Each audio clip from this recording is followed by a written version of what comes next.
Betonline is the world's most trusted betting platform and your number one source for online betting. From the earliest odds to in-game live betting, Betonline provides you with all the action and the ability to watch the games as they happen. With the largest selection of odds on everything from football, NBA, and college basketball, NHL to UFC and MMA. Head to BetOnline today to get in on all the action with America's most trusted site for online wagering.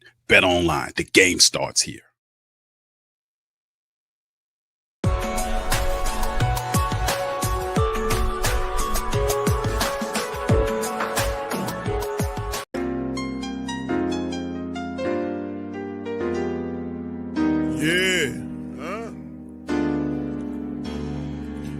Like Vincent, I'm a who that. I'm a who that. Long as I'm living, I'm a who that. Lose or winning, I'm a who that. Sports Coma, yeah, this is where we do that. Where we do that, where we do that, where we do that, where we do that, where we do that. Boogie like Vincent, I'm a who that. I'm a who that. Sports Coma, this is where we do that. Where we do that. Welcome, welcome, welcome. Somebody please better help. Running this thing like elf. I thank God every day I'm not a felt. Go to YouTube live with Big Q and the guys. If you ain't ride or die, the bandwagon get flipped. Been marching in, that was way for the ring. I was yelling out your shade for the championship. Bucking on Tampa, duck down. Falcons, pluck, get shut down. Panthers ain't much touchdown. The vision really belong to us now. So much hate on the Saints, you could probably tell. Ever since Bounty Gate hit the NFL, when things seem fishy and you probably smell the crooked referees or Roger Goodell. Probably like this and I'm a who that. Every day I'm living, I'm a who that. Lose or winning, I'm a who that. It's the Sports Coma, this is where we do that. Where we do that, where we do that, where we do that, where we do that, where we do that. Boogie like this and I'm a who that. It's the Sports Coma, this is where we do that. You're listening to the Sports Coma with Big Q and the guys on the PRO Media Network.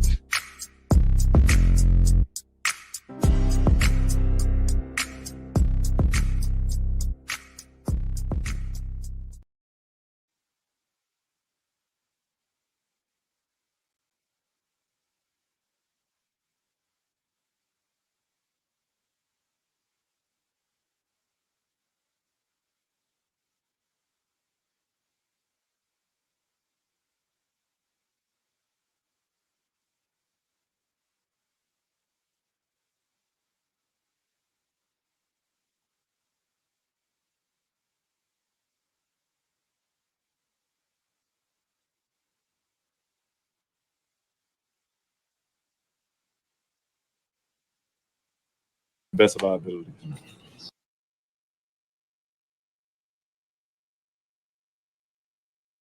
All right, shout out to the fam, man. Big ups to the fam. Sorry, I'm coming at you guys a little later than I want to. I'm having some issues computer-wise. The people in New Orleans, I really love them.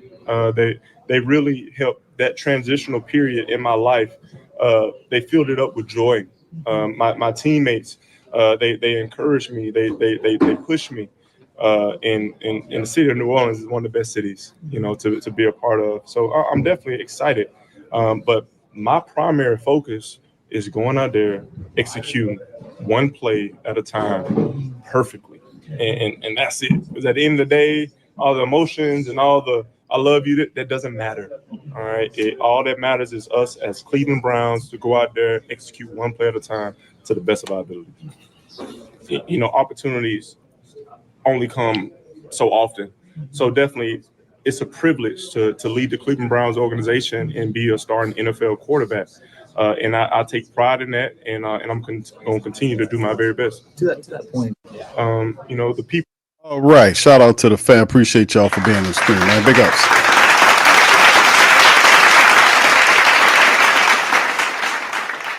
Welcome. You're now rocking with the Sports Coma with Big Q and the guys, where we have intense, entertaining, educating, and enlightening sport talk from your favorite sports fan. We open the broadcast up with Jameis talking about his time with the Saints. Jameis spent 4 years with the Black and Gold. It was his favorite team coming up. And it's good to see Jameis. It's crazy how it all happened because Jameis leaves to go to Cleveland. Deshaun Watson is the starter there. He's brung there to be the backup for Deshaun Watson. Watson gets hurt. And next thing you know, Jameis is lined up against the Saints. And of course, the thing is, it's not as sweet as it's supposed to be. Of course, Dennis Allen got canned. Eventually, their coach, Kevin Stefanski, he's going to get fired too. Down the line, he's on the hook. There's several coaches right now that's going to that's going to follow Dennis Allen out of the goddamn door. I promise you that much. But anyway, we're going to cover this. Won't be a terribly long stream today, fam. Like I said, been having a little technical difficulties coming into the broadcast. I'm having issues with my camera, all kind of stuff going on. But, I'm going to get it together. All right, big ups, fam. We're going to do this preview of the Saints going up against them. And this, of course, Saints versus Brown preview. Jameis Winston returns. And it's going to be fun. So big ups to you guys. Appreciate y'all all for being in the live, doing your service by hitting the like button. If you haven't had an opportunity to hit it, hit the like button. Also hit the share button. Share the show on your social media feed. And also please once you get done with that, feel free to kind of vote on what's happening in the chat right now. There's a question: how many points do the Saints score on the Browns? 20 plus versus 14 and 10 or less. So right now, 67% of the who-dats that have been polled so far says that the Saints score 20 plus points on Cleveland. Cleveland's defense is actually pretty good, fam. The Cleveland Browns defense is actually pretty decent now. They're a pretty decent unit. They're middle of the pack in total ranking. They're number 14th against the run. They're number 13th against the pass. So they're actually the better unit of the offense versus the offense defense. The defense is actually the better unit. But anyway, let's jump right into this injury report that we had. Thursday's injury report. 9 Saints players listed on the Thursday injury report. Lucas Patrick, you might as well consider him out, like we were saying about him going back and forth on and off the injury list. And this guy's just had a tough season. Ankle issue, DNP. Don't count on Lucas Patrick's to be back by the time of the game. Pete Werner also having a hand issue that they described as similar to Willie Gay's Jr. hands, which is not good. So Pete Werner might be out of this game. Jamal Williams still suffering from a groin issue. He was DNP. JT Gray was limited with a hip issue. Jordan Howden with the shoulder fully practiced, so that's good. Eric McCoy is on pace to get back into the starting lineup. Kool-Aid McKinstry went from limited to full, dealing with hamstrings over the last couple of weeks. He'll be good to go. That'll help out the Saints secondary. As Alante Taylor took CB1, we'll see Kool-Aid take CB2 and keep it moving. Cedric Wilson Jr. was limited with a shoulder issue, and Nephi Sewell fully practiced from coming back from that knee issue that he had. He had surgery last year. Sewell is a very good special teams player, and he also fortifies the linebacker position. He was a good little undrafted guy for us last year prior to him having that knee issue that took him out for the rest of the season. All right, and that's some of it. Now let's kind of go over to the Cleveland Browns side of things. Not too much shaking on their injury report right now. Joe Betonino, I hope I'm saying that right. He has pectoral. He's limited. Jordan Hicks, elbow and triceps, fully practiced. Jerry Jeudy, who's their best wide receiver, had a knee issue, but he fully practiced. Dorian Thompson-Robinson, the backup quarterback, is good with right finger. Jedrick Willis, the offensive tackle, fully practiced. He had a knee issue. And Mike Hall, the defensive tackle, was limited. So the Browns not really dealing with a lot of stuff dealing with their injury report versus what the Saints are dealing with. But the reality is, the Saints offensive line gets a key piece back as far as the center goes with Eric McCoy. So hopefully, we know he hadn't played since the Philadelphia game. He's going to be kind of rusty, but it'll be good to see him get back in action, man. Also, Kool-Aid McKinstry, those are really big. Getting Eric McCoy and Kool-Aid McKinstry back are big for the Saints offense and Saints defense, especially since the trade of Marshawn Lattimore, right? Getting Kool-Aid in there as a full-time starter. How about that? So anyway, let's keep it moving, man, and grooving on this thing as we move forward into the Saints. This is an article right here from AP. Jameis Winston returns to New Orleans with the Browns. A few stats to kind of go over in this matchup as well. You can see the spread there. Saints is 4-6 against the spread. This series record is the Browns leads at 13-6. The last meeting the Saints had with the Browns was back in 2022 when the Saints beat them 17-10. Last week, the Browns were off. Saints beat the Falcons 20-17. Of course, the Browns lost to the Chargers, I think it was. So we went over the the passing or the offensive statistics from both these teams, the Browns offense overall is ranked 31st. They're 28th with running the football, 28th passing the ball, and 29th in scoring it. So the team had Deshaun Watson there, a lot of funkiness. And since Jameis has taken over the team, Jameis does kind of have the propensity to kind of get the ball down the field. And we'll see how that. So I'm not going to really get trapped into the offensive numbers. A lot of the numbers happen with Deshaun Watson there. The Browns defense is the better unit, 16 overall, 14 against the run, 13 against the pass, and 21st in terms of scoring. Saints offense, 16th overall, 13 rushing the ball in the NFL, 16 passing the ball, and 16 scoring the ball. Saints defense, 28 overall, 27th against the run, 29th against the pass, and tied for 23rd in allowing people to score on them. The turnover differential, the Browns are -7, the Saints are +4. So that's a good, they're on the right side of that plus-minus situation. And of course, this is a couple of things just to pay attention to. The Browns players to watch. Jameis Winston spent 4 seasons with the Saints, was popular amongst his teammates and the family base, but didn't always see eye to eye with Dennis Allen, who was fired. This will be Winston's 3rd start for the Browns since taking over when Deshaun Watson sustained a season-ending injury.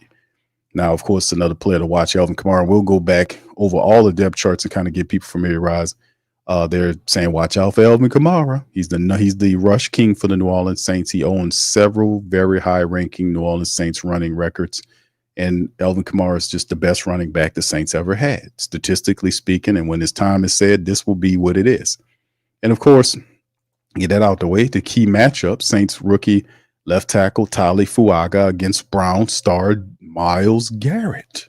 The 22-year-old Fuaga faces the toughest test of his young career in Garrett, the reigning AP Defensive Player of the Year, who is well rested coming off a big performance and is determined to get Cleveland's season turned around. So that is a huge matchup, Tali against Myles Garrett. Key injuries. We already went over the injuries as well, but these guys are we're going to see what happens. Series notes, the Browns won their first 8 games against the Saints. It's a long time ago from 67 1981. Cleveland is 8-3 at New Orleans. The Browns lost their previous visit to Superdome back in 2018. And then it goes into a bunch of other stuff we care not to even really talk about, just a lot of bunk. But anyway, just this few of these stats I wanted to touch on just to kind of get people kind of familiar with the matchup between the two. We already played Jameis. We're going to play Clint Kubiak. We're going to play Joe Woods. We're going to hit from their side of things. Now, let's just jump right into the hold on. I think I got the statistics here pulled up for the Cleveland Browns. This is to familiarize ourselves with something that's going on with the Cleveland Browns and their team, right? 2-7 team right now. This is their starting lineup for Cleveland. Jameis Winston, like I said, sits on top of the team as their quarterback. As you see, Jameis' numbers right here are not too bad. Jameis, since he's been in there for, like they said, 3 games, Jameis 652 yards throwing the ball right now, which is 38th in the NFL. And then you have 5 touchdowns for Jameis right now, tied for 32nd in the NFL against just 3 interceptions. So 5 touchdowns against 3 interceptions. You got a QBR of 61.0, and that's what it is. So not bad numbers in 3 starts for Jameis, but the Cleveland Browns are a team that's under fire. They're more than likely their coach is going to end up getting fired. Like I said, the team is 2-7 and 4th in the NFC South. Running backs, Nick Chubb, this dude here is good. He just got back to being healthy. He was out for a long time, but Nick Chubb is one of the better backs in the game. This is a guy that's extremely difficult to run against. He has 42 carries thus far for $113, a touchdown, and averaging just under 3 yards rushing. But like I said, the last couple of years, he's been dealing with a lot of injuries. Last year, 170 yards. He played in only 2 games. This year, he's played in 3 games, 42 carries for $113, under 3 yards. They haven't been able to get him going. But a lot of Cleveland Brown people are talking about this guy. Unless you can see right here, he had 4 consecutive 1,000-yard seasons where he was really turning it up. He's a force running the football and did a lot of positive stuff for him. So Nick Chubb is looking to get going against the Saints. That's one of the things you better watch out for Nick Chubb. He's looking his chops. The top running back for them is this guy, Jerome Ford, who is This guy is a back with good speed and a mixture of speed and power. 52 carries for 269 and a touchdown. This guy averaged over 5 yards a carry. And like I said, Jerome Ford, who is a 5th-round pick out of Cincinnati, is really doing the running duties. So you mix Chubb and Ford together is pretty much what they're going to do with the Saints. Try to run those two guys at them. Jerry Jeudy, this is the top wide receiver for the Cleveland Browns. This is the guy that leads them in catches with 33 catches, 418, and just 1 touchdown. He averages over 13 yards rushing per game, and he's a force. Remember, this guy used to be with the Broncos, and Sean Payton traded Jerry Jeudy to the Browns. So since he's been here, he is definitely leading the team in catches right now. And like I said, his catch average is almost 13 yards per game. Big wide receiver, 6'1", $195. Who is his speedy complement guy, which is Elijah Moore. Elijah Moore is a 4.35 guy. This is a guy that came from Ole Miss. He was a 2nd-round pick this year, matter of fact. And the guy is a blazer. This guy could get it done. He's only averaging 7.5 yards per catch, but 33 catches for 249 for him right now. And he's the guy. He's the speed threat for the Browns. The other guy we talked about and actually scouted this brother here is Cedric Tillman. Many of y'all probably remember Cedric Tillman. Tillman was a wide receiver that came from the University of Tennessee. And remember when we had Cody Burns here, Cody Burns worked with Cedric Tillman. So when the draft happened, we thought, that, hey, man, Cedric Tillman could be a guy that, when the Saints had Cody Burns, they could kind of reach at and maybe pick him up. And last year he went really early. We didn't expect Tillman to go as early as the 3rd round. A lot of people anticipating him going between 4 and 5. But Cleveland's seen the guy. They like this size, 6'3", 215. He's like a 4.54 guy or a 4.53 guy. So speed ain't all that. But Cedric Tillman's one of those guys that's really good. It's not a fast 40 time, but he does have good speed on the field. And he's a big wide receiver that is good at catching the ball, a high point in the ball, making tough physical catches. So that's how we scouted Tillman. And these are some of the wide receivers that you'll see moving forward. So like I said, the Cleveland Browns do have guys, players that hurt the Saints in soft areas that we've been getting hit with for this entire season. Like number 1, Nick Chubb, and I'm gonna bounce back to this and do the breakdown and keys to victories and all this kind of stuff as we move forward. But yes, this is the part of the offense. This is really one of their weapons they have right here is David Njoku. 30 catches, 255, 2 touchdowns, 8.5 per catch. Njoku is a guy that a lot of people thought would be one of the better tight ends in the game. He had some injuries early on. He also dealt with some inconsistency, but some kind of way David Njoku never really had a consistent quarterback threat to kind of drive things for the Browns. But they do have these talented players. And with Jameis Winston there, it's just, him having the ability to force the ball down the field. He does have guys to throw to, and guys like David Njoku would be interesting. Jordan Akins is another dude that has 19 catches. He's a kind of older back that they'll probably mix in there when it's time to do their 2 tight end looks. And of course, you look at their offensive line with Betonline and Jones at left tackle, Ethan Posick, which is a LSU guy. This guy played a lot of positions for LSU. Wyatt Teller and Jack Conklin, who's one of the better young offensive linemen in the league that a lot of people like. He was a high pick for Cleveland. It's been a while ago, but Conklin was a guy that they kind of considered a person that was supposed to really do some positive stuff. He was picked up by the Titans. This was a while ago, but he made his move over there to Cleveland. So they have a decent offensive line in terms of that. But like, this is a team that is similar to the Saints under Dennis Allen.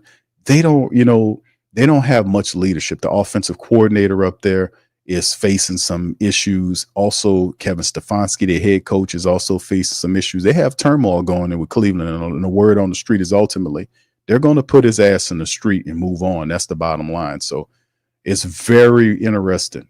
All right, shout out to Chantel for the super chat. Said, Q, what is your opinion on Myles Garrett? Hope Carr don't get hurt. Thank you, Chantel. Thank you. Get fucked too kind. All right, shout out to you, Chantel, for that. Appreciate you.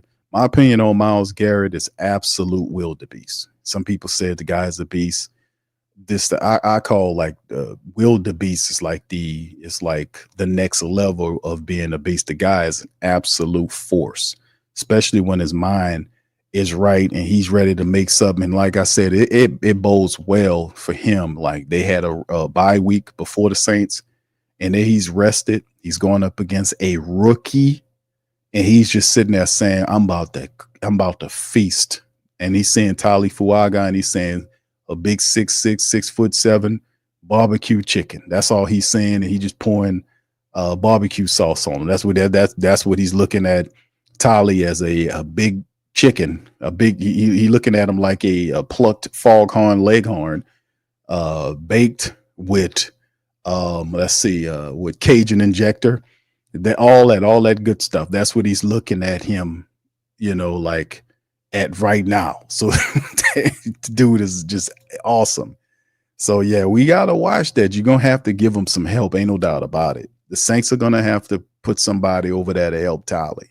No doubt about it. They have to put a guy over there to chip him, something. They're going to have to help him. Maybe they can see Tali, how he handles it at first, because it's a slim possibility that Tali might come out and play really well and stifle Myles Garrett, right?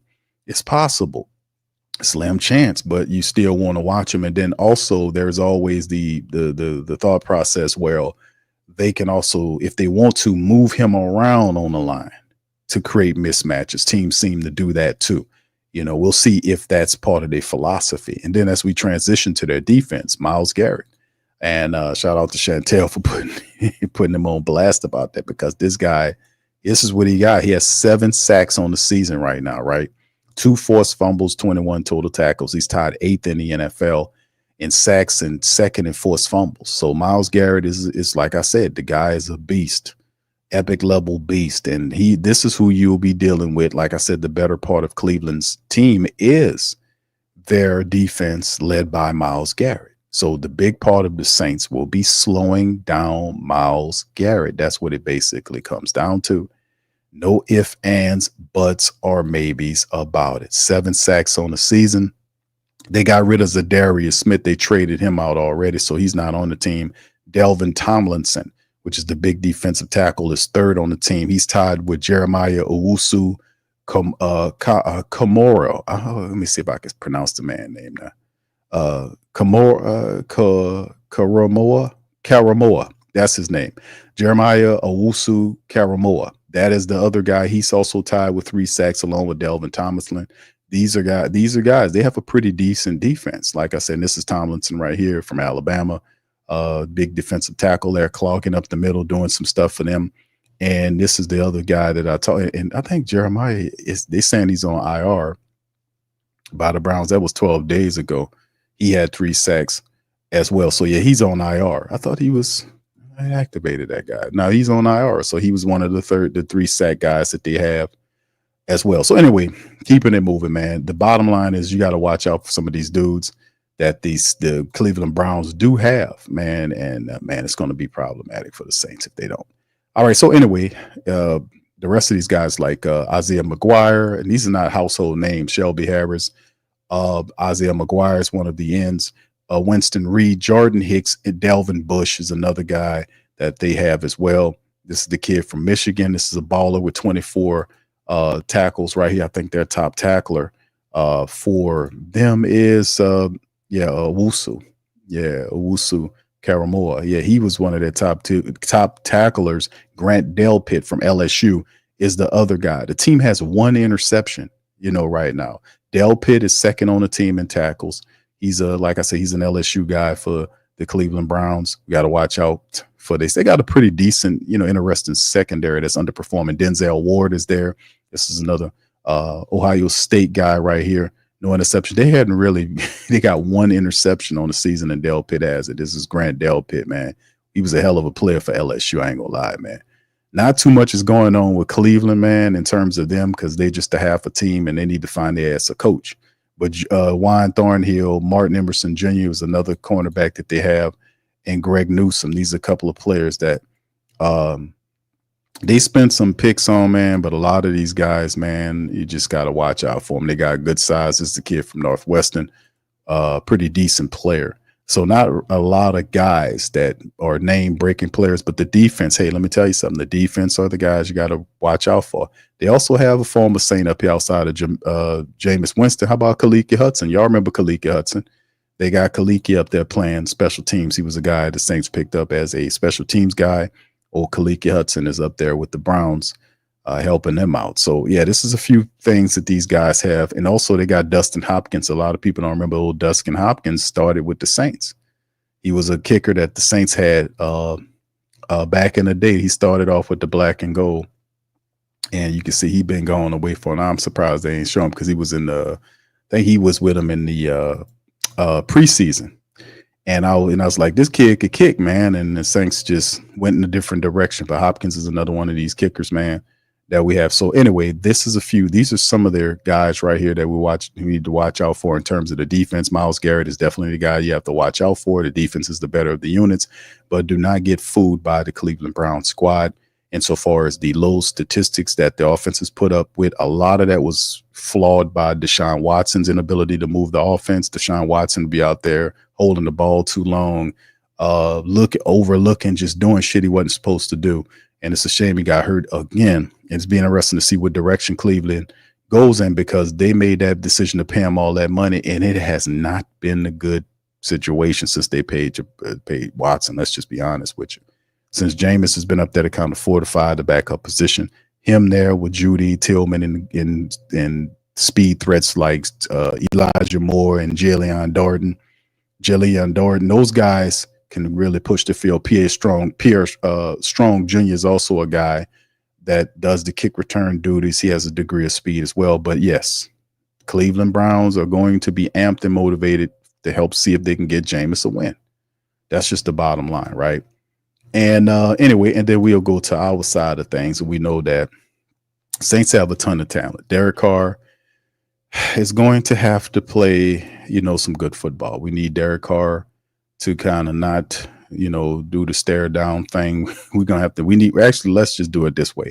We're going to need Derek Carr to kind of get in that play action. We need Clint Kubiak to get Derek Carr into his play action bag using AK-41, not only just using Alvin Kamara, but also we know Jamal Williams more than likely is probably going to be out of this game. I'm really happy for Alvin Kamara, man. I think Alvin's going to get 1,000-yard season, man. It'll be really cool for him he never had 1,000-yard season. He came close like 3 years ago and during the C19 year. And then he went to the club. He wasn't supposed to, and the Saints suspended. He went to the club, got infected, and then came back to the Saints building, made a bunch of guys sick. Then he got suspended for that game. The Saints self-suspended him for the Carolina game. But if he had not done that and he played well, because all of the running back room was out. The running back coach was out. And then that's the game where they use your boy, used to play for the Jets. Y'all put his name in the chat. I forgot his name. But I'm going to test y'all knowledge right quick. Who was the name of the running back that they put in that Carolina game the year when all that stuff I just said about the C19 and Alvin Kamara was there? What's the name of the running back that played in that final Carolina game? Let me see if I can test you guys' knowledge, the Great Saint Think Tank. That's a test for you right quick. Answer that one. All right, so yeah, Alvin is going to catch that 1,000 yards. I'm really happy for him. He never had 1,000-yard rushing in a single season. And he's going to definitely get it this year. 4th in the NFL in carries, 7th in rushing, and Elvin's trying to get that top billing. He's not done that either. He has 6 rushing touchdowns for 8th, and he has a 4.3 average. So since he's got paid, Alvin Kamara really turning it up and doing big things. So very happy for him. No, it's not AP. Nope. Y'all think on that, man. That's one that gonna have y'all got to put them brain cells together on that one to remember. It wasn't Boston Scott. Nope, it wasn't Boston Scott Cartel. I'm gonna give you a hint. The dude played he had a wide receiver number, but he played running back. I'd say that's too much of a hint right there. That's too much of a hint. Y'all should be able to figure that one out. I gave you a little too much on that one. No, it wasn't Noah Ross. It wasn't Daniel Lasco. That's a good pull, bro, but no.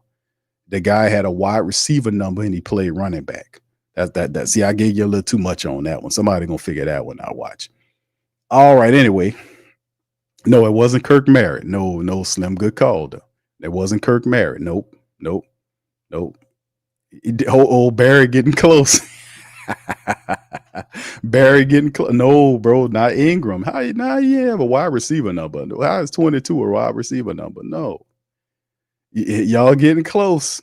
Y'all ask. There you go, Frankie. Shout out to Frankie, man. Go ahead.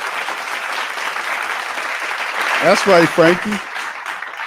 Ty Montgomery. That's right. There you go, fam. See, the Great Saint Think Tank is supreme. They undefeated. Thank you, Chemo. Shout out to you. Ty Montgomery.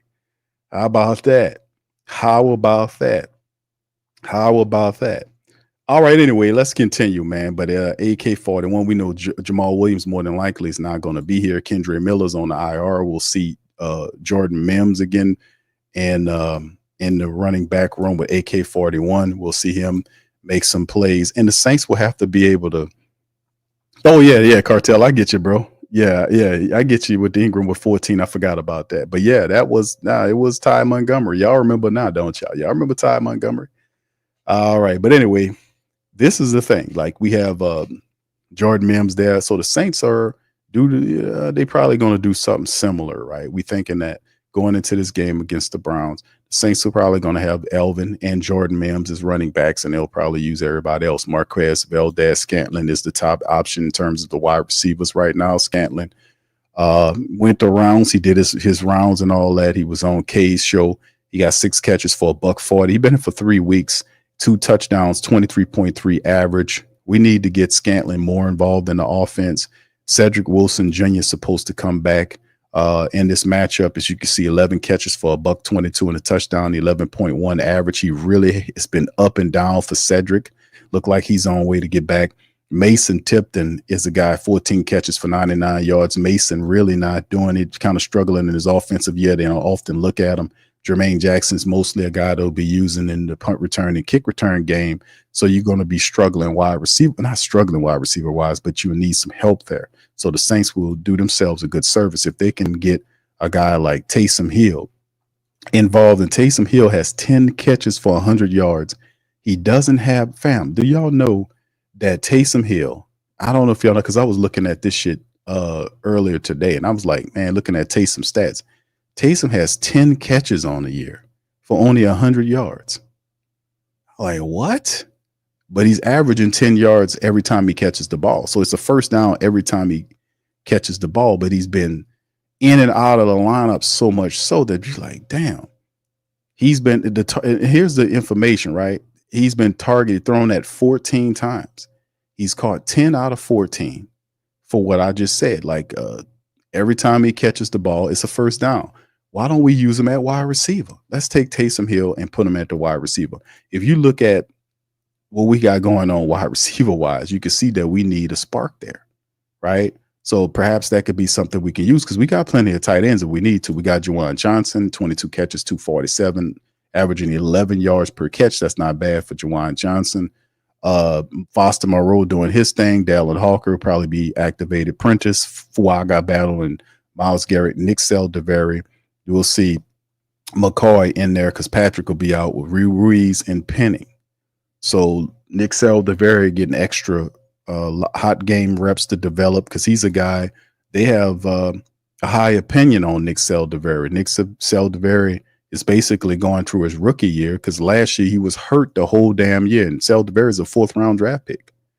So the Saints won't value for Nick Saldiveri. They see him as a future guy at the left guard position.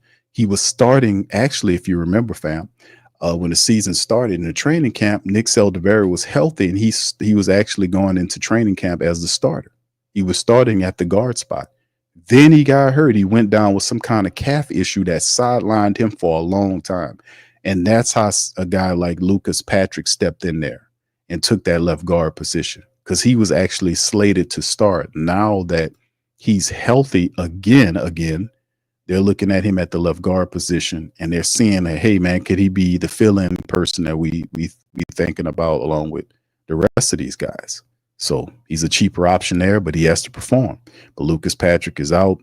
Shane Lemieux will be in there. Ali Udo, Landon Young. I'm not really big on those guys, but our starters it's starting to look, our offensive line starting to solidify there, and it's good to see McCoy get back. Of course, he's going to be rusty, but having him there, having him back is good. Then the defense, of course, we'll have Chase Young. Carl Granderson is one of the better ones. Carl 3.5 sacks on the season, 1 forced fumble. Carl Granderson doing his thing. Chase Young on the other side trying to cut loose. But the thing is also about Chase Young, he has 3 sacks. So 6.5 between both of those guys, which is very interesting because Chase Young is healthy. Chase Young has played the bulk of the season. A lot of people was like, man, Chase Young can't stay healthy, but he's doing a good job. He's playing really well. The Saints are mixing him in there pretty good with Cam Jordan and making sure he's all right. And Cam got his first sack last week, and I don't remember Cam got his first sack. Fam, he did the little sack dance where he puts his one hand below the other one and does a little climbing thing. Cam ain't do that so long. I forgot he did that, fam. I was like, damn, I forgot the sack dance Cam does when he does the hand underneath and then a hand over the top and then the sack thing where he climbs his hands. You know what I'm saying? He hadn't done it in so long. I forgot about the shit. That's how bad. That's how I was like, yeah, I forgot he used to do that. He had 1 sack on the season. Of course, interiorly speaking, guys like Nate Shepard, I've been calling for, and Shepard is a better run stuffer than Brian Bresee, but that's a first-round draft pick defensive tackle. At some point, you're going to have to get him in there. You spent the first-round draft pick on Brian Bresee.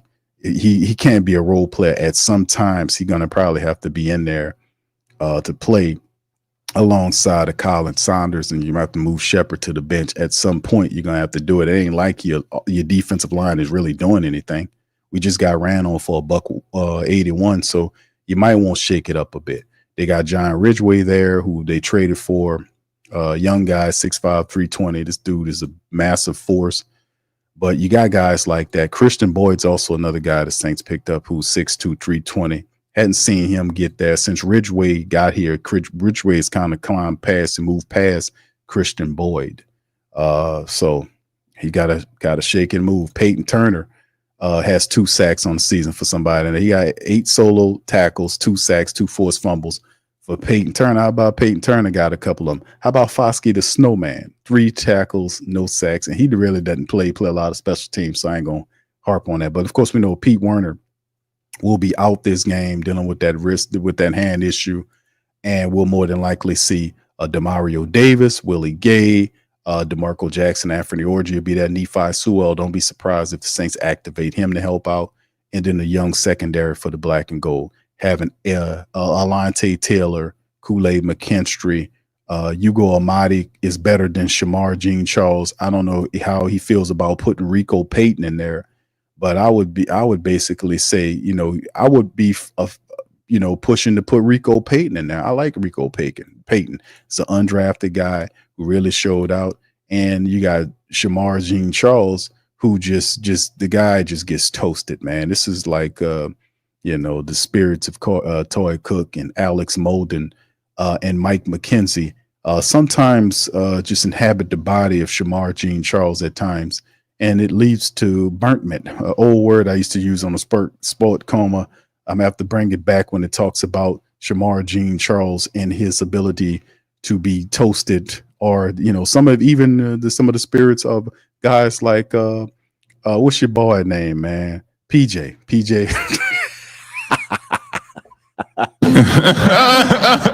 Oh my goodness. Yeah, it leads to a very reckless form of burntment. So we have to watch out for that. I think there's a shot for that.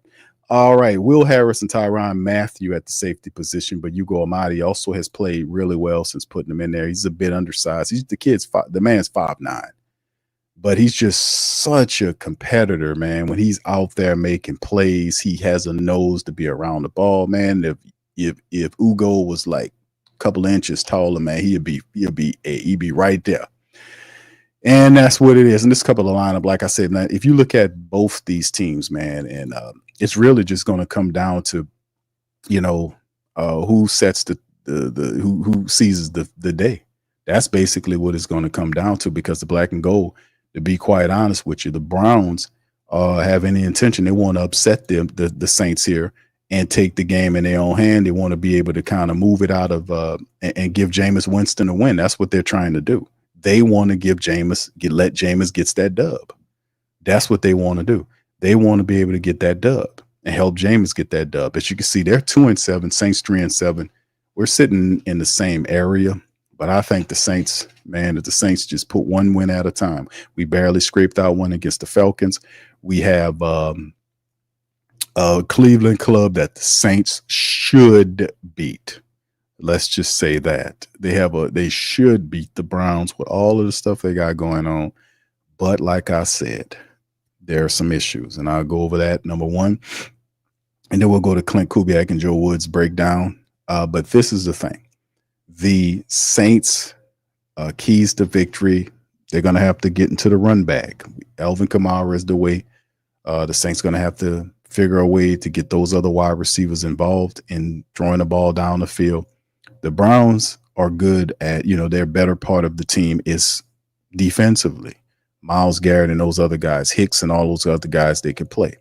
So Myles Garrett's going to be the guy that is going to be going at Tali Fuaga. The Saints might need to put some help over there.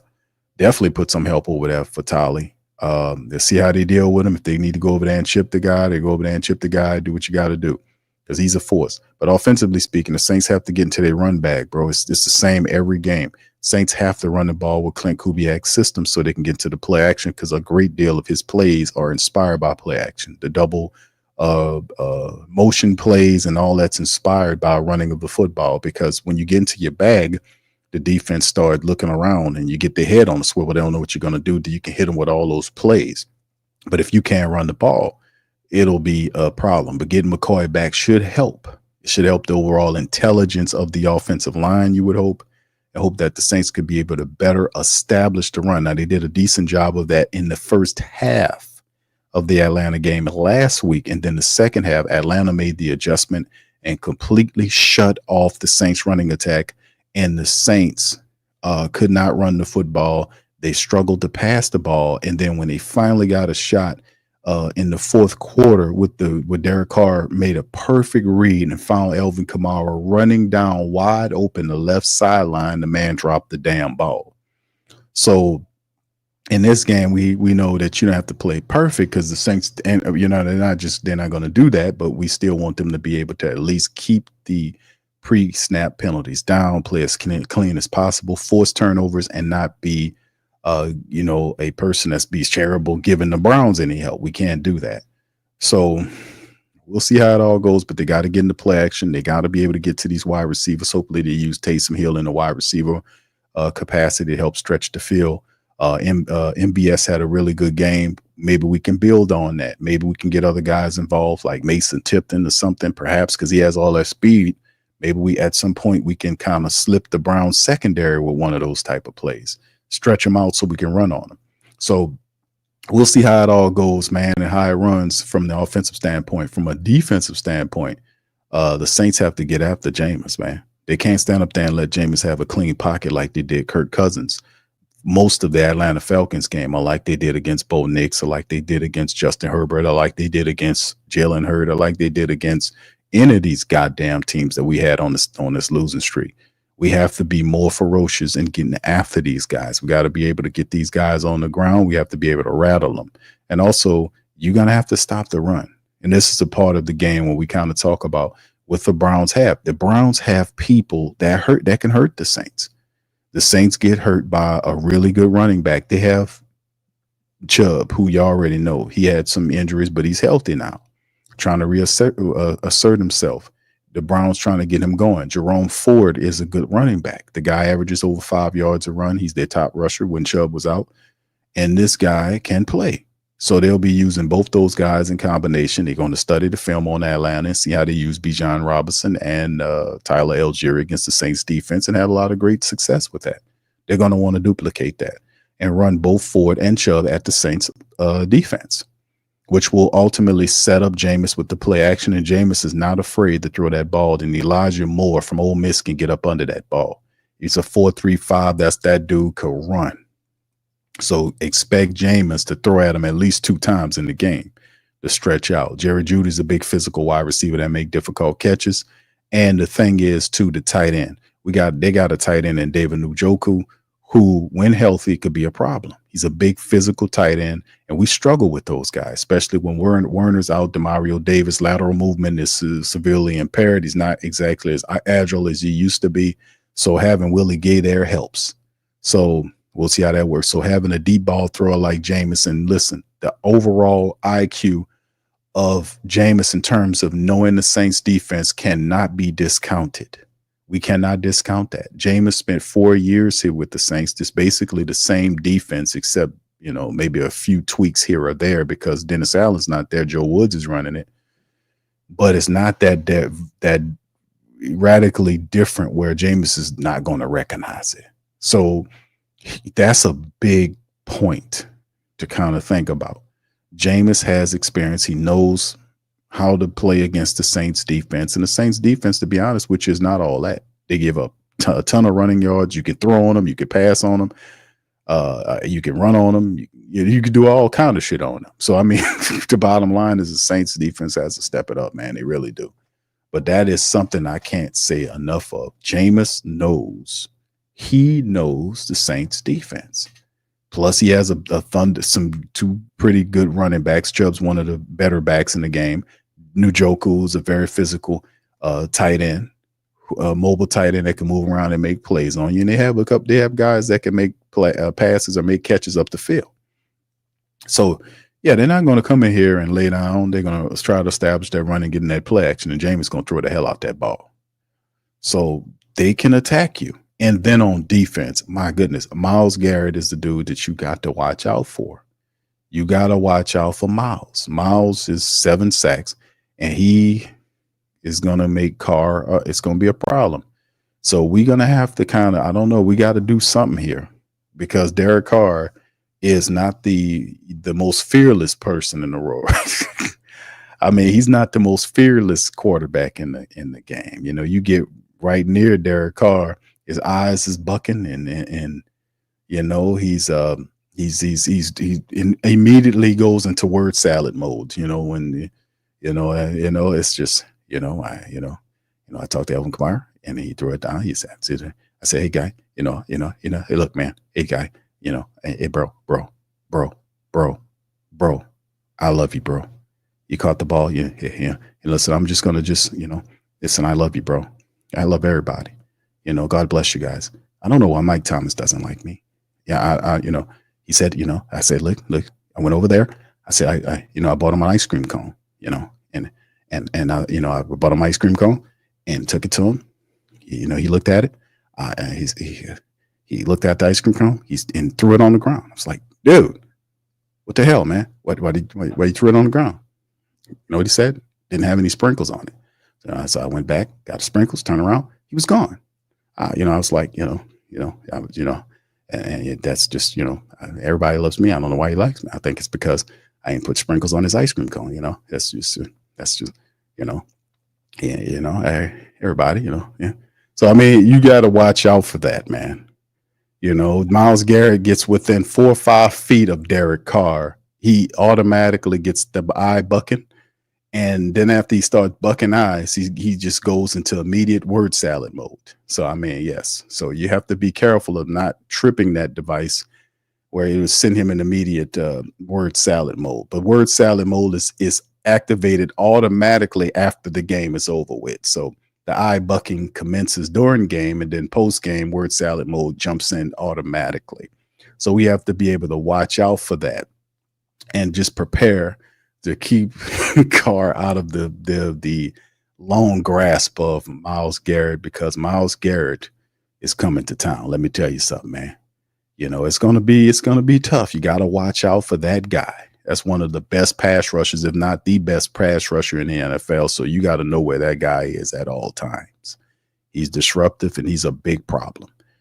So anyway, outside of that, like I said, man, they got some playmakers on the defense, not a superstar level as Myles Garrett, but some very competent hitters out there for the Browns. And that's the better, team out of everything else. But that's a part of it too, man. That's some of the breakdown. So the Saints have to neutralize the turnovers, get turnovers. And the Saints offense has to score touchdowns, fam. That's the bottom line. We have to be able to, when we get into the red zone, the Saints have to score touchdowns. They're going to have to get touchdowns and not stupid field goals, and at some point we're going to have to turn it up. Like we had that one solid quarter in the Falcon game. Like we thought we had flipped the switch and all we did was burned out after that quarter. So I'm like, Saints need to study that entire second quarter, man. Just study that quarter and see if you can emulate that. And it was just a different energy there. Carr was able to find these people, do some stuff like that. And that's why I said, if you want immediate success with Derek Carr, you must go into play action mode. Keep him in the play action mode. He'll kill the adversaries. He'll kill these opponents. He'll kill them. If you get him in play action mode, he's probably one of the better quarterbacks to do it. I ain't say he's some top level or top 10 quarterback, but he's very good once you get him into play action mode. It's a different quarterback. It's the best version you could hope for. And trying to iron out all the wrinkles of an 11-year veteran is too much going on there. You got to get him into play action mode as soon as you can. Run the football, establish the run, and get him into play action mode. He will destroy the Browns if you can get him into play action mode. That's the bottom line. That's the bottom line. You have to get Carr in play action mode. You got to get him to play action. That's how he hit MVS. We set up the run for the pass with MVS.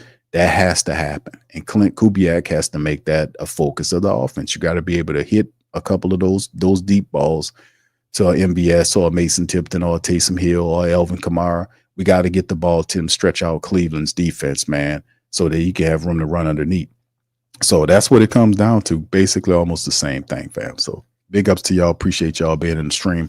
Sorry I'm not on camera, fam. I guess it's like an old podcast right now. My camera's not functioning today. I don't know what the hell going on. That's why I was a little late today. Shout out to Chantel. She says, Q, I'm not sure if it's true, but there's talk that Cleveland is in talks about getting Michael Thomas. I wouldn't be surprised by that. Because this is right around the time where Michael Thomas would probably end up being signed. It's midway through the season. This is pretty much what a lot of people prophesied early in the season, like because of his injuries, like early in during training camp or preseason. Word on the street was Michael Thomas still wasn't 100%. Now they're saying a lot of people believe that he is 100%. So I would not be surprised by that. I would not be surprised that Mike will be the guy because Jameis is there. So that wouldn't be a bad bet for Michael Thomas to end up with the Browns. I wouldn't be upset about that. If he's 100% healthy and he has Jameis out there with him, why not?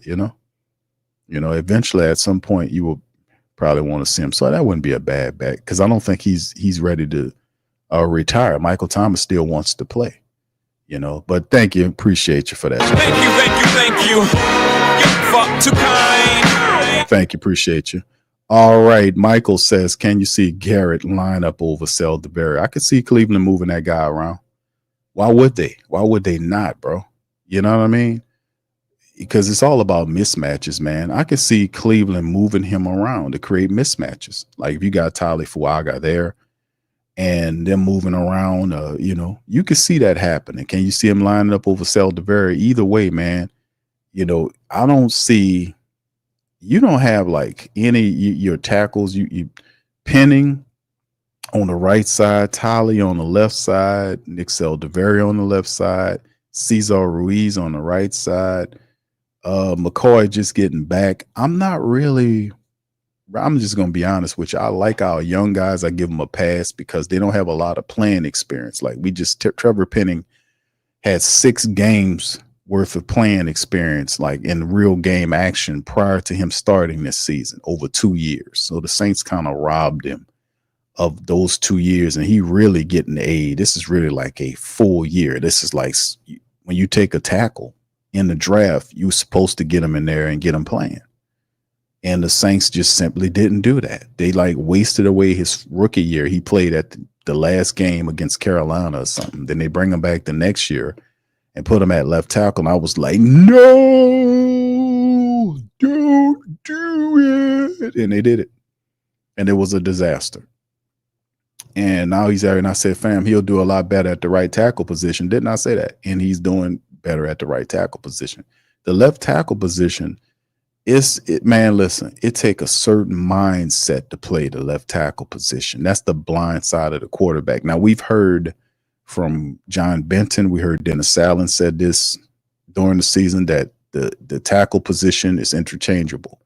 And Dennis Allen said that, and I'm like, man, this dude, that's coming from a defensive coach. So I'm just going to let that go.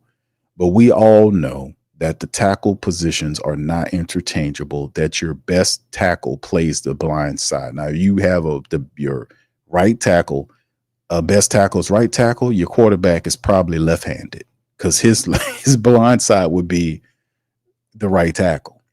But if he's a right-handed quarterback, his blind side will be his left side, his left tackle. So you have your better tackle guarding the blind side of the quarterback. Why? Because you have a quarterback that's incredibly antsy and he's gun shy. So if you get anywhere close to him, he's going to get a little nervous. You know what I'm saying? And that's why it's always good to have your best tackle playing the blind side of the quarterback, because the quarterback can't see back there. He can look to the right side because he's facing that side if he's right-handed and see if any pressure coming from that side, and he can prepare as he need to. But if that left side, he can't see anything over there unless he looks over there. So he's just trusting that guy. So when you have a rookie playing the blind side, and Tolly's actually did a pretty decent job of keeping Carr upright. But the thing is, Carr got to help himself by getting the ball out. And sometimes he holds on to it a little longer than what he should. So he got to kind of help himself. So yeah, I can see them moving around Garrett. That's how they create these mismatches so he can have more opportunities to cause hell on offense. Thank you, bro. Appreciate you. Thank you. Get fucked too kind. Thank you. Appreciate you, Chantel and Michael. Big ups to you guys. But yeah, the Michael Thomas thing is that wouldn't be a surprise for me to see Michael Thomas pick up and get somewhere. I mean, this is right around the time, to be quite honest with you, where that kind of thing would help. All right. Shout out to the fam. Y'all hit the like button for me, man, as we keep it moving. We're going to hear a little bit from this guy. And hopefully he, like I said, man, I like Clint Kubiak, but I was disappointed by Kubiak this year so far during the losing streak because his inability to use other people outside of Taysom or Elvin Kamara effectively. You know, you supposed to, as an offensive coordinator, you're supposed to be able to use the guys that you have successfully, and he wasn't able to do that. He just over-relied. He did the lazy man thing. He just put all of the over-relied on Elvin Kamara, who's still, by the way, hurt. I know the injury report's sitting up here saying that Elvin Kamara, I don't think Elvin even listed on the injury report, but we know Elvin Kamara got broken ribs and he's dealing with a hand issue. Look at this. He ain't even on the injury report. What kind of injury report this is? I know this is some bullshit, but this is what they do. So he over-relied on Elvin Kamara, has injuries. Taysom Hill still is dealing with issues, even though he's not listed on the injury report. That shit just don't go away. Those guys still have issues, even though it's not listed on the injury report. So you would want to use other guys to get them guys involved, use the stars as decoys at times to get other guys involved. And remember, the other guys was picked by this guy, who's Clint Kubiak. All those other guys, I did not pick them. He picked them, so he should know how to use them because he picked them, right? Check. Anyway, let's hear from him. This is about 5 minutes. Kevin Austin's practice week last week, or kind of a shot at Russell. What did you see from the game? Yeah, I think you watch him going back to training camp. He had a really good training camp, and he's been working his tail off, in the shadows and waiting for an opportunity. He made the most of it. Thought he did a good job in the game. What does that mean when you say work? Like, what is he doing on the practice squad that you can maybe identify as like, okay, he's definitely. When he's running cards for the defense, he's winning his one-on-one matchups. He's staying locked into our offense meetings, even though he's not active on those game days prior, and just being a professional. Finally getting to Marcos, getting on the field and seeing him get that over the top element back there. How much did you think that really opened the offense back up to what it was the first 2 weeks? Yeah, that was big time to have him step up like that. Made some really good plays for us. Really blocks well in the running game. A guy that wasn't here very long, a couple of weeks, and integrated himself with the guys and worked slowly to get into the lineup and made the most of an opportunity. For this scheme, what's kind of the history of how did you guys land on the center and protections rather than the quarterback? Like, was it something your dad did, or was that like something he learned? Like, how'd you guys kind of arrive at that? Yeah, you probably got to ask some of the old heads, but I think we definitely rely very heavily on the centers, and really Carr doesn't get enough credit because there's been a lot of games where he's made some big time calls at the line of scrimmage. There was one. There's a third down in the last game that he did a great job at the line of scrimmage. So both those guys are involved in it. But as far as going back, I think it's probably a longer story. The abridged version. Yeah. You have one. No, not right. What does make Eric really special? Like, what traits does he have? I'll talk to you. Say again. What makes Eric really special, and what traits it is are rare among centers you work with? Well, with any position, I think he's a leader. He's intelligent. He works his tail off.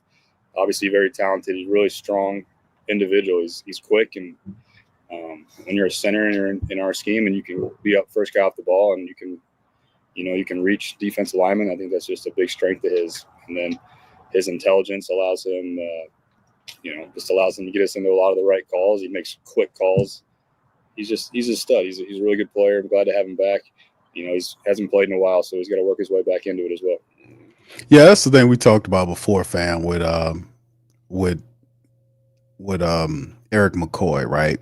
I mentioned it the last show, and I wasn't the way I said it was. I was like, man, listen, there's players on your team that's kind of irreplaceable players, right? That if you at one point we used to, if we lost a Demario Davis, could we survive without Demario Davis, right? Now, of course, Demario's not, he's kind of losing ground because Father Time is undefeated. But if you have, like, we have Willie Gay, Pete Werner, they'll do a pretty decent job. Anthony Orji, we've seen that happen. Those guys step in and did a pretty admirable job while he was down with, I think, hamstring issues or whatever the case was. But when Eric McCoy went down, that was difficult because I said it before, the Saints didn't even have a backup center. They had to take the guard and move him to center. And I'm like, what? What's going, and the thing is, we talked about the backup offensive line. The backup offensive line is still an issue. It's a major issue right now. It is a major issue. We got Ali though. I don't know when the last time we seen Landon Young play. Nick Seldiveri is basically a rookie. So we were looking like, where the veterans at? They bring in Lucas Patrick. Lucas Patrick is in and out of the lineup. The guy plays, then he gets hurt. He comes back, gets hurt.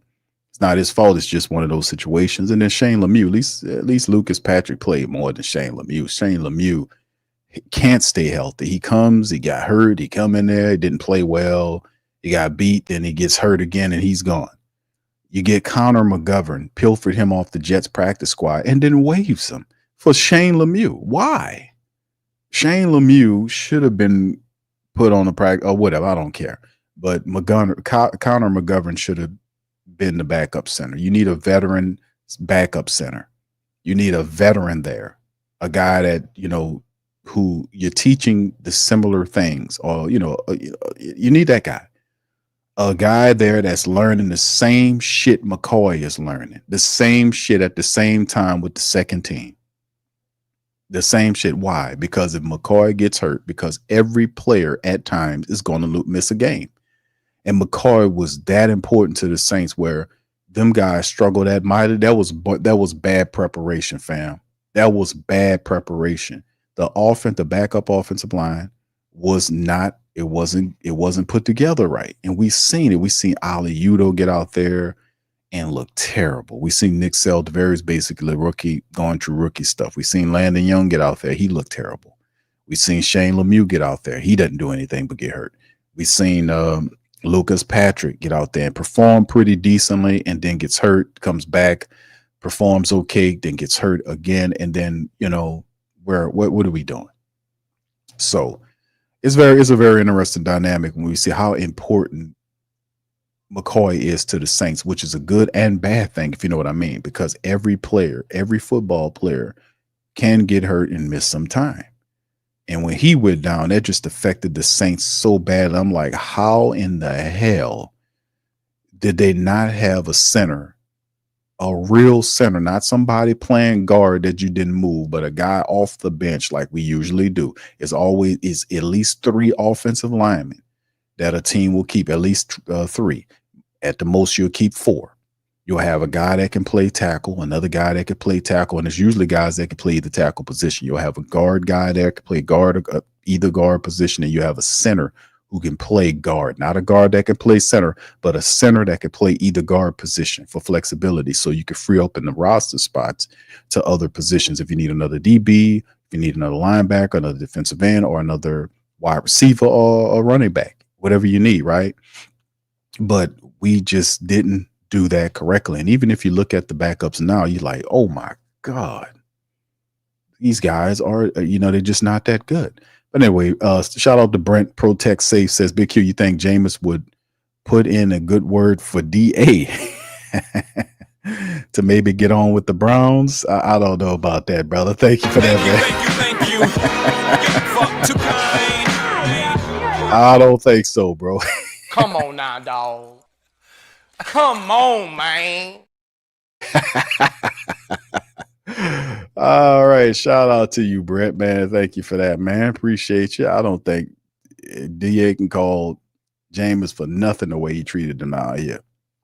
Dennis Allen is going to keep the next stop for him is Sean Payton, just like Carmichael did. It's not hard to tell, fam. He's going to go wherever Sean Payton goes. It's just what they do. That's just what these satellite guys do. They're not a real planet of their own. They just get caught up in the larger body's gravity, gets trapped in, and they're just happy to float right around. And wherever he goes, they're going to follow him there. It's just what it is. Rizzy was saying that he thought last week was Penning's best game, maybe as a professional. How have you seen him progress from training camp week 1 now?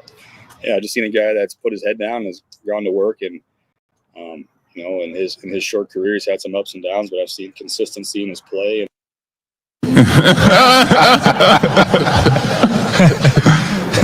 Jack says, Q, they don't have a backup center because, hey, hold on. Let me ask you. This is a Mickey comment, Jack. This comment deserves a Mickey response. Oh, hold on now. Hold on. I'll tell you something. Listen, Jack says, I'm going to read this. Jack says, Q, they didn't have a backup center because you're not qualified to understand why. You got to look past the results. Hold on now, Jack. You said shit wrong. God damn it. You just not look past the results. Just look beyond the results. If you're going to quote me, you get the shit right. Hold on now. Hold on. That's what I said. I said, look beyond the results. I didn't say look past them. So you guys, you want to say some shit. You don't know what you're talking about. Hold on now. The answers are, yes, the answers are just, the answers are in the building. That's we remember all of that garbage, man. And they asked them, wait, hold on, why are we struggling? The answers are in the building. Well, what's the answer? I can't tell you. Anybody want to know who said that? Put who said that in the building, man. Put what I just said. Who was the author of those words? Who said the answers are in the building? I want y'all to see. And that comes from who said it. He's been available for every practice, and he just keeps stacking days and improving and taking coaching from Benton and Rico, and to see a guy whose confidence is growing. The confidence was like a big part of the story with him this offseason. Ken, have you seen that grow? Like with as he's kind of stacked the performances and the days and stuff? Yeah, no, I have. I've seen it grow, and I've seen just seen that whole group. There's been a lot of guys in and out of the lineup, and he's been between him and Tally. Those guys have been some stalwarts for us throughout the season, and but there's a lot of confidence in that. You get more snaps in the game, and you execute, and your confidence will grow. So, I think there's still a lot of room to grow, and Trevor is going to work his tail off to get to where he wants to get. So we've been happy with his performance thus far. All right, I'm gonna cut it right there. What Clint Kubiak is, that's a part of it. Like Trevor Penning, man, was a big point of contention early in the year. Our young offensive line was, to be honest with you, but Trevor Penning's been the guy that's been there. Everybody else has lost some time due to injury, but Trevor Penning is there. And, at times he does play high. At times he is a bit grabby, but you cannot deny his run blocking prowess. I mean, he is a force run blocking, and he has the athletic meanness. He got athletic ability and meanness to play the position. He just needs more reps to improve. He eventually will be a very solid right tackle for you. And I've said this. I was like, fam, a lot of people didn't like it. It was like, Q, the guy's a bust. I'm like, no, bro. They did Trevor Penning wrong. I've said that from the last couple of years. When they drafted him, they put him at the wrong spot. I said, don't do it. They did it anyway. Oh, he'll be fine. And I said, well, why aren't they moving Ryan Ramczak's ass over there? They paying him all this money. Usually and traditionally, when you have a right-handed quarterback, the highest paid tackle is the blind side tackle. Why isn't he over there? And they would not move him over there. They let Trevor Penning twist and burn there. And I was saying it the whole time. They bet not do it. You bet not do it. You bet not do it. You bet. And people ask me how I knew. I knew because that's not how. That's football. That's football fundamental. You don't do that. You put your veteran, your high-paid veteran over there. But at the time, they didn't tell you that Penning was having all of these issues with his knee. And they kept him at right tackle to protect him from being exposed. And all it did was tore up your young offensive lineman's confidence for a guy that probably ain't going to make it back. So it was bad decision-making. It's Dennis Allen. What else could it be? That's why he can't keep a job as a head coach. He got fired when he was with Oakland. He got fired with the Saints. He should have got fired last year. We had competent leadership. But in the end, a lot of this is football fundamental. And when you adhere to football fundamental, you usually have success. A great deal of the time you have success. And you are absolutely right, sir. That was Derek Carr. That said that, L-Dub. Shout out to you. You get a round of applause. Shout out to L-Dub. L-Dub nailed. He said, wasn't it Carr who said that last year? That's right. When he was making up all that bullshit. See, people forget all that. And that is a part of why people kind of have it, because he was sitting up there. Well, where was his religion then? See, it pops up when it's convenient to pop up. You're not supposed to do that. It's not supposed to be a shirt you put on when it's right. You know what I'm saying? And I'm feeling good today. Let me put my religious shirt on right quick. You know what I'm saying? Oh, no, you're supposed to have that on all the time. That's how it's supposed to go. I thought that's how it's supposed to go, But when you're sitting up there lying, literally lying, we got the answers in the building. And we said, and Jeff Duncan knew he was lying and says he was the one that asked him, well, what are the answers? Well, we can't tell you. It's in the building. And then the next game they go out and lose. So, I mean, it was just more to say. We remember all that. That's why he gets a tough rap. It's among other things, but you can't talk your way out of it here. You can't talk. I don't know if he was doing that out there, but you can't here. You just can't do it. David Griffin's learning the hard way, the VP of the Pelicans. We don't like a lot of that talking. It's just how it is down here. And down here in the New Orleans area, in the diehards, I'm just keeping it real. We're not about all that talking. Like, if you're going to do your job, do your damn job. But we're not about all that talking, especially when you're losing. Stop talking and go train, do some shit. But anyway, yeah, you're absolutely right, man. Anyway, we're going to jump on to the next interview for Mr. Woods right here. Man, I seen Joe Woods last week, man. Joe Woods, man. Joe was walking kind of bad, man. I don't know if y'all seen Joe Woods in real life. He's not a big, he's not a tall person, but I think he had some injuries to his legs or something. He got a kind of a walk like his legs tore up. It's kind of surprising, man, but that's the NFL. It's a toll in the NFL. But he's a cool dude. Joe Woods is a super cool dude, man. All right, so big ups to the fam, man. Y'all got any questions, please feel free to throw it in the chat. And let's hear from Coach Joe Woods. Let's see what he has to say about what's going on with his defense. Joe Woods revenge game. All over. Not at all. Not at all, man. I have fond memories of Cleveland. for a couple of years. My family still lives up there. But I love Kevin. Have great respect for him. View him as a friend. You know, it was unfortunate what happened there, but that's just the nature of football. But I'm definitely not looking at it as a revenge game. It's just the next game. Did you get a little excited though, just knowing that so many friends on that side? Oh, yeah, definitely, man. Just a chance to see some of the players I coach. Some of the guys are still on staff there. So look forward to that. But it's just the next game. Joe, you know, energy was the biggest word of the week last week. Like, there's a lot of energy, renewed energy, it carried over to the game. What tangible do you think will go beyond just that? Like, what are some tangible things you guys changed last week that you think can have a lasting impact? I think Riz did a great job. I think we changed things up just in terms of how we prepare, from the meeting schedules to the time. You know, had a lot more meeting time. Just the way we practice. There's some time in between periods to do more technique work, things of that nature. And I just think the energy he brings to the team, just in terms of the motivation. But I think that whole schedule, some things he changed about the times we meet, I think it all just worked in favor of the players. And they felt more energized, they looked more energized, and it showed in the fourth quarter of the game. Where did the idea of like sort of the D-line rotation, like having those guys stay for whatever it was, 5-6 snaps, and then before rotate, like where did that generate? Yeah, I'm not sure. I don't pay any attention to that. Yeah. I mean, they're always in the rotation. I don't know if it's been any different. But that's the biggest thing is we always want to rotate our defensive line. So that way we're, you know, fresh in the fourth quarter. And we had a couple big plays by our D-line that really helped us. And was there anything that you can point to for, you know, 3 sacks, obviously forced an interception, anything that brought that back to the defense? I just think guys doing their job. Yeah. And I say we just tried to streamline some of the things. We want those guys to feel confident and play fast. And I think the biggest thing was the energy. I know Double D called all the guys up because we've gone, and I told you guys, you know, we've been in the lead or it's been a 1-score game going into the fourth quarter.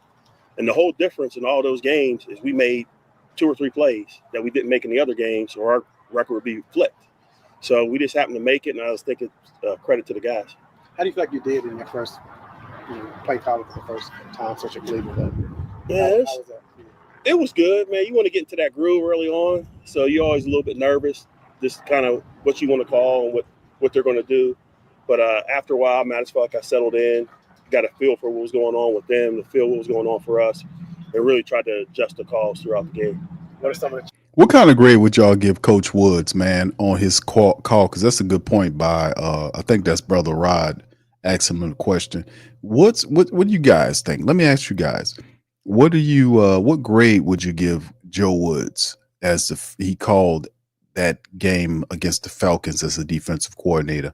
What grade would you give Coach Woods? That's a very interesting thing. He hadn't did that since Cleveland. And he's been here for now, a couple of years now? Very interesting. What grade from an A to D scale, what kind of grade would you give Coach Woods for his call against the Falcons? Challenges of Jameis this week. I got to get familiar with it. You know, Jameis is a big quarterback. I mean, he got a strong arm. He can make all the throws. And I really went back and watched the games, and he's playing really well. I saw him make some incredible throws. You know, he left a couple out there, but for the most part, man, he did a nice job. So I'm sure, you know, I don't know how he feels about us, but I'm sure he's going to be ready to go for this game. When you're facing Jameis, it's always usually the most exciting kind of game, for better or for worse. How much do you think the TV's championship to get after? Yeah, it's the next guy. I mean, the biggest thing for us is just putting ourselves in position to make plays on the ball. So I really focus on those guys playing the proper technique, being in the proper position.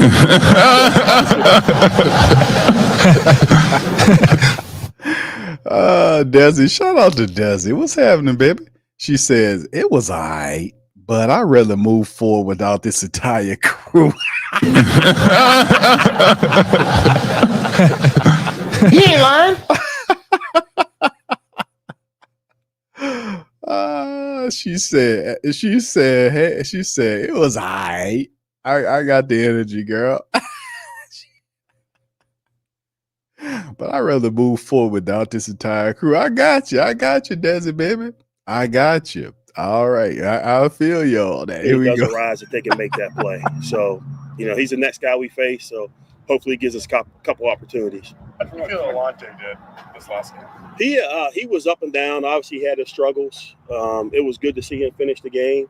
And every year you're going to have a game or two that it didn't go your way. But I think the growth from him was on the sideline. How he dealt with the issues. We talked him through. He talked to some of the veteran guys, got his head together and went back out and did some good things. But I definitely want more consistency out of him. Obviously, eliminate the penalties and eliminate the big plays. How do you notice that difference on the sideline? Is it he's just not yelling as much, or not as animated? What does he do differently that you notice that guy's Yeah, it's just like if you're upset, somebody's going to know. So it's just one of the things And the thing is, you got to, playing football, you got to let it go. Everything's not going to go your way, but you can't let that play affect the next play. And that was really what I was trying to get him, just to calm down, go back out, and just rely on technique. Is there almost some, I don't know if rust is the right word, but because he had been inside for so long now, the season when he's on the outside, are you seeing that transition differently? It's a little bit different out there. Like you said, if you're inside, you got space on both sides, but outside, you know what you're dealing with. You're dealing more of the vertical concepts, different type of route trees. And he's fine. He can do it. Yeah, he just got to really wire into the technique and the details. So you said your family's still in Cleveland. What are their thoughts about this game? They're coming. Yeah, they're coming. They'll be on a flight. So, from a confidence perspective, obviously there's been games where the defense has been on the field at the end of the game, couldn't close it out. Obviously, you don't want to have 4 possessions there. Yeah. You have to defend, but just being able to do that and finish off a game, how much confidence does that build? I felt confident. It's one of those deals in the game. Can't say that word. Or, you just say, all right, we got this. And it was a different feeling. I just felt like the energy from the guys. And I felt like they knew we had to make a stop. And really the last 3 series of the fourth quarter, because we talked about how we start the game, how we finish the game. And I think we started with 2 punts, no points in the first quarter. And then last 3 drives, we got off and they had no points in the fourth. So that was one of our keys. The guys executed it. But I felt there was different confidence going into that last drive. Do you think Yeah, that's a big part of it too going forward, because Coach Woods have his his work cut out for him. The Saints defense has struggled mightily this year. And it's to a level where I have to admit, fam, that I was not expecting the level of struggle that they were going to do. When you take a look at right here, we talk about what's going on with the black and gold. My goodness, how bad the defense is statistically. Now we see them get the turnovers. They're not getting to the quarterback in terms of getting the sacks that we need far too often, like during the 7-game losing streak. And even in games that we've won, except for the first 2 games, obviously, but the Atlanta game, opposing quarterbacks have way too much time to stand in the pocket and go through progressions and get into a rhythm. And what you would see then is when the Saints finally do get to the quarterback and knock them down, it is really, it's not a great effect unless they blow them up. You know what I mean? Because what ended up happening is you watch Kirk Cousins get into a rhythm, and we don't affect them. These guys get into a rhythm, and once they got into a rhythm, they making the throws, they going through progressions, they doing everything they need to do to orchestrate the offense. Like Kirk Cousins last game, he just was making poor throws. He was making a lot of poor throws in the game, and their kicker went 1 for 4. That don't often happen with their kicker. If their kicker hits half those field goals, the Saints go home. The Saints were already at home, but they leave out of the dome, unhappy. But yeah, the defense, Coach Woods take over this defense, and it's a huge disappointment, to say the very least. Huge disappointment, because a lot of people believed coming into the season that if anything, the Saints defense would be the thing that leads the team. That's what I was told. Like, Q, it's going to be the defense, not going to be the offense. And it is the offense in terms of statistics. The Saints offense are basically middle of the pack. They're 16th in total offense. They're 13th running the ball. They're 16th throwing the ball. Saints offense. Saints defense is the exact opposite. They're bottom 3. They're bottom 5 in all major statistical categories in terms of defense and total defense. 28th against the rush, 27. They're allowing 141 rushing yards per game against them. That's 28th in the NFL, 27th giving up a 245 yards per game. That's 29th in the NFL. So the Saints defense, statistically, over the last many games, the last 10 games have been a disaster. So Coach Wood has got to find a way to get these guys together and make them stop. That's why Cleveland feel like they got a lot going on and beyond.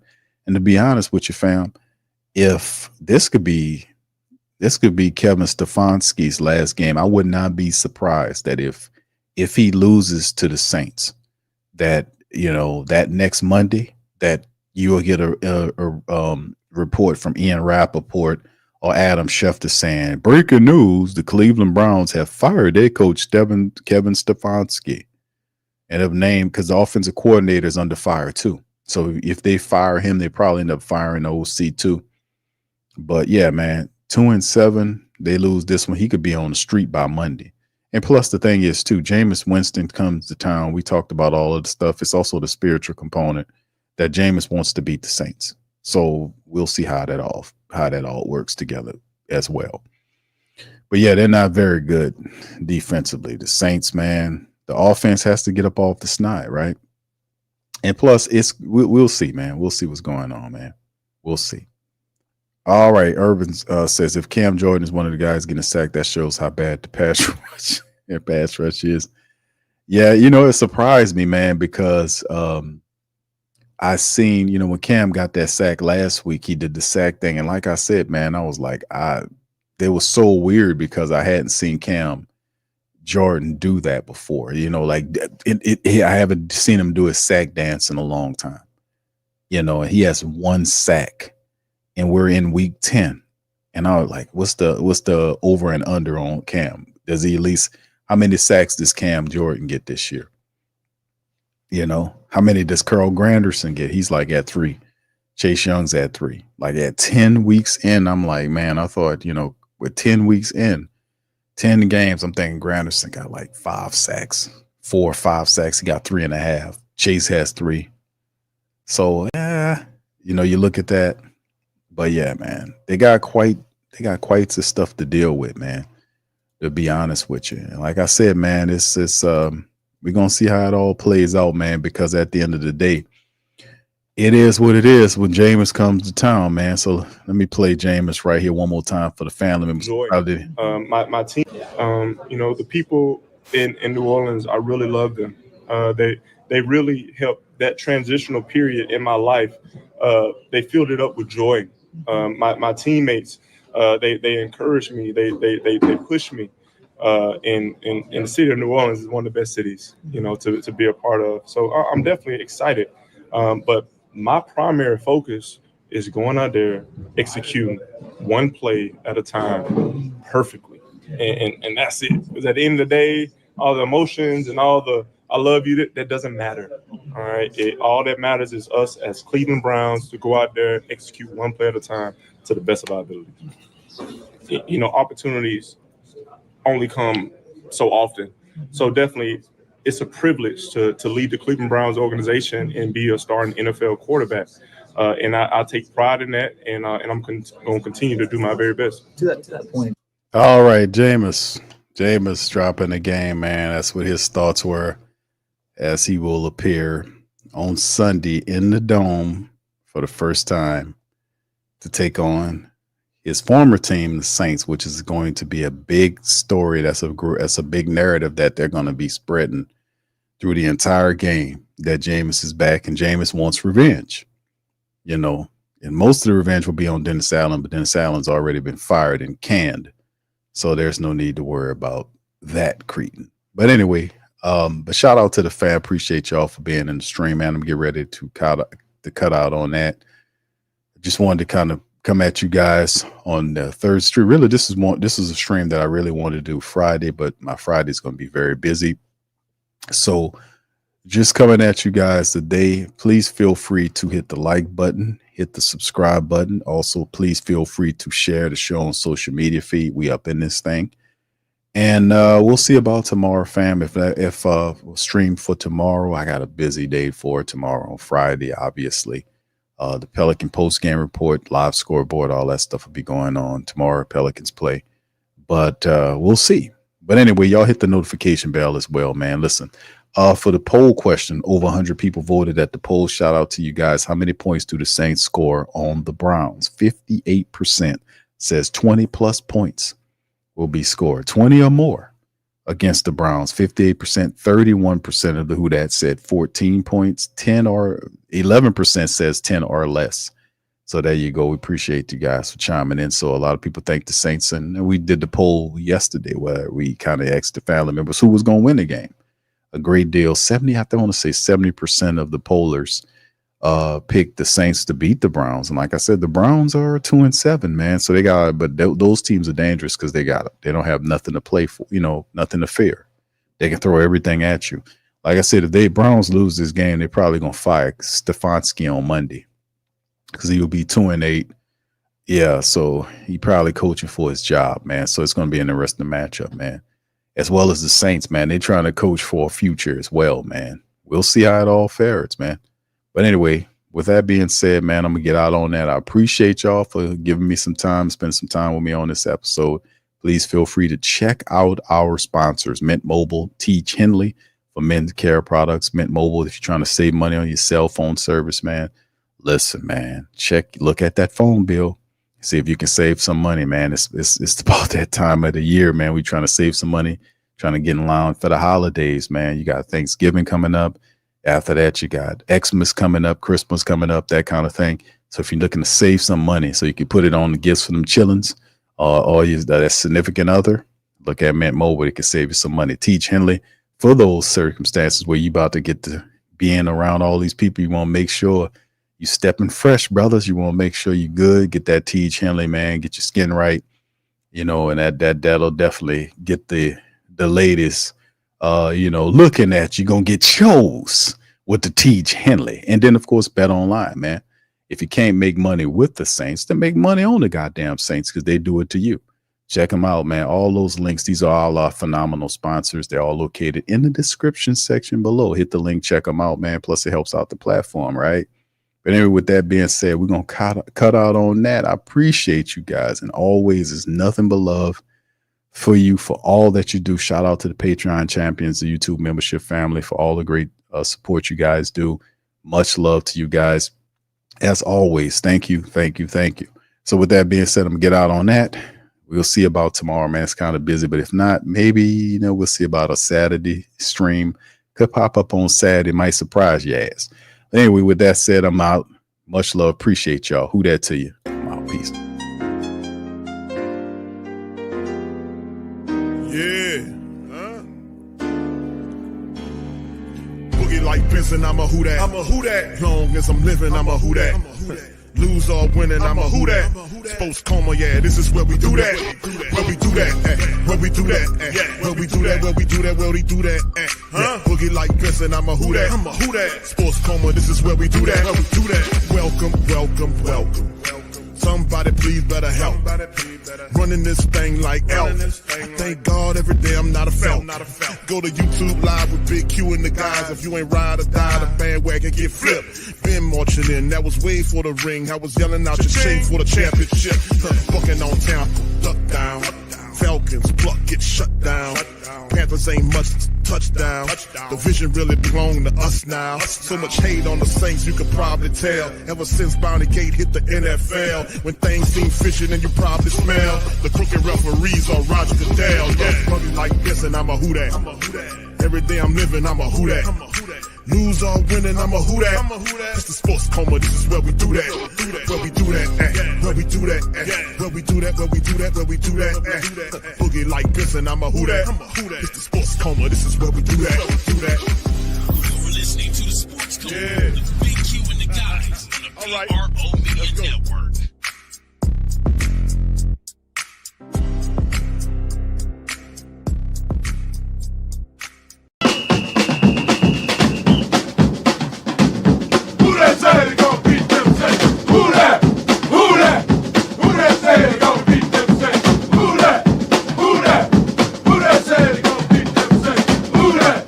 BetOnline is the world's most trusted betting platform and your number one source for online betting. From the earliest odds to in-game live betting, BetOnline provides you with all the action and the ability to watch the games as they happen. With the largest selection of odds on everything from football, NBA, and college basketball, NHL to UFC and MMA. Head to BetOnline today to get in on all the action with America's most trusted site for online wagering. BetOnline, the game starts here.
WhoThatDaily.com. That's right, WhoThatDaily.com. Your one-stop shop for everything New Orleans Saints, New Orleans Pelicans, LSU Tigers, and even the top flight boxing news. So if you're a Who That and you're looking for a place to stay up on your team, WhoThatDaily.com is your site. The WhoThatDaily.com for the sport Who That in all of us.